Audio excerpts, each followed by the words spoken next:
So could you tell me more about your company and the foundation of your company? We're a project that I started when I was, 11 years ago, actually. I actually started to write the first book, and it snowballed into a more, I guess a dream. I mean, my life's dream, I always told my friends that I would one day write a book. It was on my bucket list, but I guess I got to it a little early. But after that, that became the foundation of our company. The slogan of our company is "Be the Change," and that's a shortened version of, Mohandas Gandhi, "Be the change you want to see in the world." Exactly. So we hope that that could be the 3 words that can motivate children and people who are young to be the change, because the world is made up of those who live in it. Yeah. So we can't say that something on the outside is going to come in and change everything. And, Right. It has to Don't start wait with for us. someone else to make the change. Exactly. Yeah, You know what I'm saying? That's definitely big. So what we got to do, I think, is understand that kids need this creative outlet, and they want to be heard, and give them ways to express it. Well, I write a lot in my journals, almost every day, and I call them my Emerge 360 Soul Journals. All right. Yeah, and so it's easy for me to write in that, and so I've said that I want to become an author. And I've done some writing, and I've gotten pretty far along, but some days I can't think of anything else to write.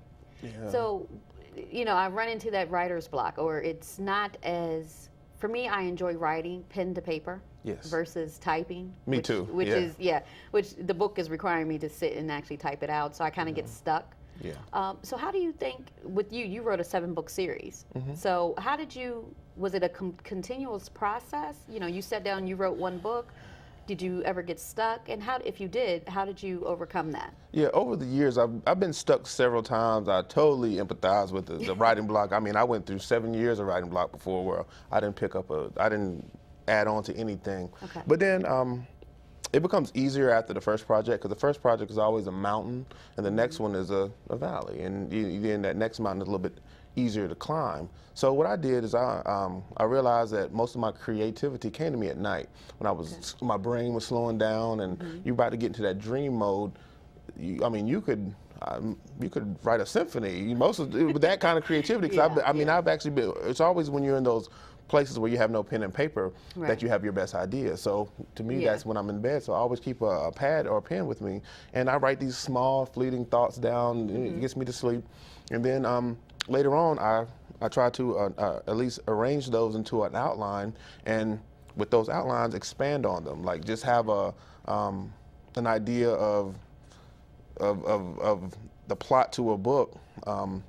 Number them, of course, with Roman numerals down the page, and then every time you come to an idea or a different detail, expand on it. And before you know it, that might turn into 1 book, or it might turn into 5 splintered books. And that's how my series started, because it started from 1 single book, which took me about 11 years to finish. And after that, I averaged about 6 months on each book.